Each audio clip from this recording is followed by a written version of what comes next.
To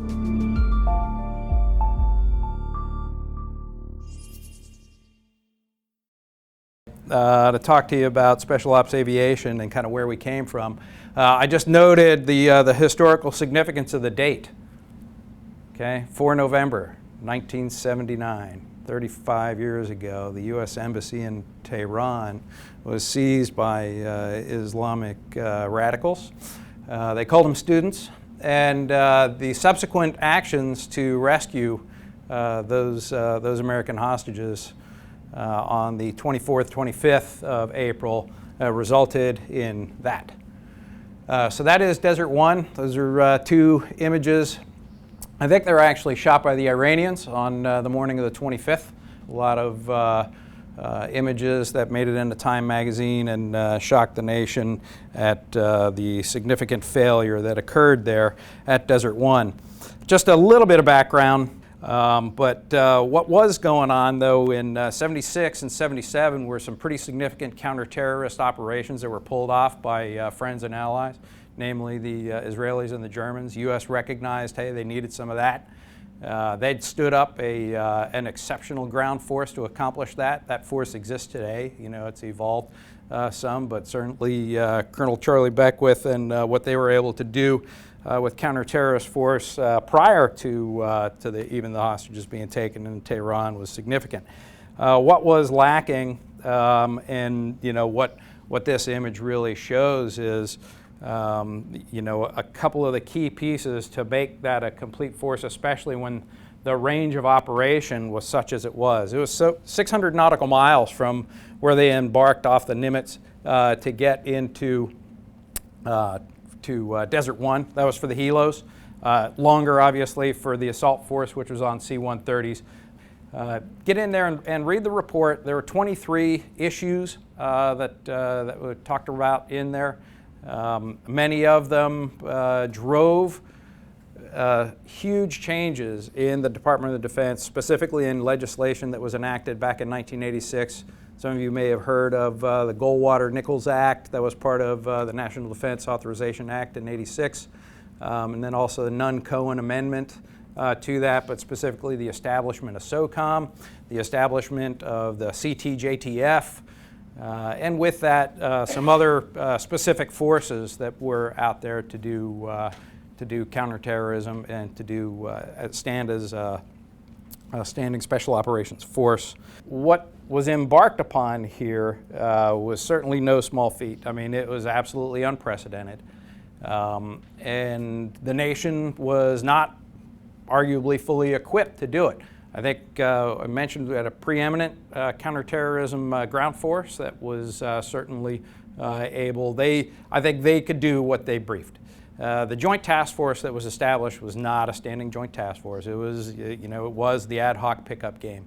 The fact that this went on for 5.5 months or so till execution, so you have this ad hoc array of folks that also had full-time jobs, and there are some who would infer that you know, two bosses sometimes would make it challenging.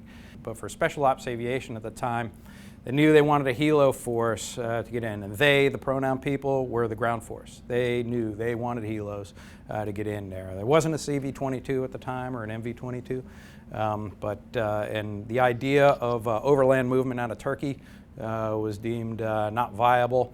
The feasible way was to go helos. Oftentimes, as many, the tyranny of distance, fuel is the answer, and it's also the problem. So they had to pick something that had the legs to get in there. The RH-53 Delta was a minesweeper. It was a Navy Sea Stallion that had quite a bit of fuel capacity, organic. It also could be rigged to gain extended station time. So it could make that 600 nautical mile movement, arrive, be able to fuel as necessary, pick up the assaulters and move them into position, into hide sites, stay over day, and then conduct the hit on the second period of darkness. They wound up deciding on 8 53 Deltas and determining that the pilots that should fly them would probably be a mix mash of some Navy pilots that knew the 53Ds, along with some Marine Corps pilots that had been flying the CH-53 Delta, twin engine 53, not a bad 53, but at least the Marine pilots were a little bit more conditioned to overland stuff. Also probably had, and this is an early era of night vision goggles, so had some experience in not. Navy guys were essentially, the Navy crewmen at the time were deemed, hey, not so good in the dust, so you know what, we'll go with just Marines. And they wound up, I think, with some combination of like one Air Force pilot, several Marines, and then I think there still might have been one or two Navy aviators on board. The predominance of the crew mix were Marine Corps, again now flying a Navy 53 Delta. At come mid-April, I think it was like the 15th or 16th, the President Carter decided, hey, give the go-ahead, issued the DEP board, moved forces around, and then on the 24th, they began the operation. So those are some of the conditions and some of the things that led up to Operation Eagle Claw, as it was known. It was Rice Bowl in planning, Eagle Claw at execution, the location being Desert One, where everything kind of went bad. And what had happened was, as the crews flew off the deck, and they had that extraordinary long range navigation they had to do at night over the desert through some pretty nasty terrain. There's a fair amount of mountains. There was strong consideration given to early warning and detection for Iranian radar and not tipping, so this whole thing had to be done in secret. It was a raid. Not a great deal of intel, a lot of consternation, and thus, as in normal special operations, huge demand for secrecy and operation security before its execution. So nothing squawking over the radio. So as the C-130s trafficked ahead and went through a couple of haboobs, which were huge, essentially dust storms that are a result of meteorological conditions like post-thunderstorm or something, huge, kind of poor visibility, very difficult flying conditions for these guys. That one of them, I think, was over like 100 miles thick. The flight had some significant challenges to go through. First off, there was a problem with one aircraft, and it conducted a precautionary landing based on a blade inspection method indicator saying, hey, yeah, you got a bad blade, and they bailed. So they were done. Next guys encountered some navigation equipment failure, and it was very modest equipment that were on board these aircraft. His nav systems are going to crap, doesn't know that the weather's going to break, he departs. He's gone. So he's back. So they've gone from 8 now to 6. Those 6 arrive roughly somewhere between 50 minutes to an hour and they said 85 minutes late. They finally get on the ground. Of course, one of the aircraft there is broken on arrival because it's given up a hydraulic pump has failed based on a hydraulic leak, and now they've dropped a low min force. They're at 5 aircraft. So it doesn't take very long, even with the chaos, because everyone's hot, everyone's turning. They're at Desert One, helos and C-130s. It's dusty, it's dark, it's incredibly noisy. The ground force had its handfuls, the Rangers had its handful stopping a fuel truck by blowing it up, halting a bus with 54 Iranians on board. And it's also very difficult to figure out who's in charge of what because it's so dark and no one's really kind of labeled up like we are nowadays. So a lot was learned out there and how to run that part, but how to run those RGR. But for those guys, getting out and not having done a full mission profile, they were kind of learning it on the spot. Some of these hard lessons were being learned on the spot. But the decision is made to abort in the process in order to get the aircraft to the proper fuel state for the flight back onto the Nimitz. One of the 53s has to reposition. The terrain is such that they have to do that at a hover. They can't ground taxi because a bunch of dust had deposited on the ground, and it was like deep as snow, and they couldn't taxi through it. The pilot picks it up, incredible amount of dust ensues. The taxi director moves out of position because he's getting the crap blown out of him. The pilot follows him right into a EC-130 that was full of fuel, and then those images were the result of that, along with eight servicemen lost. So the egress didn't go well either. Finally, then they did collapse everything. Left the aircraft, left the 53 Deltas there on the ground. Some of them were operational. Some of them still contained a fair amount of classified material. They all evac'd onto the 130s and bustered out of there. When Colonel Beckwith then, I think, appeared before the Armed Services Committee, or he appeared before Congress, and Sam Nunn, a member of Congress, then he said, "Hey, what do you need to do, or what do we need to do in the future?"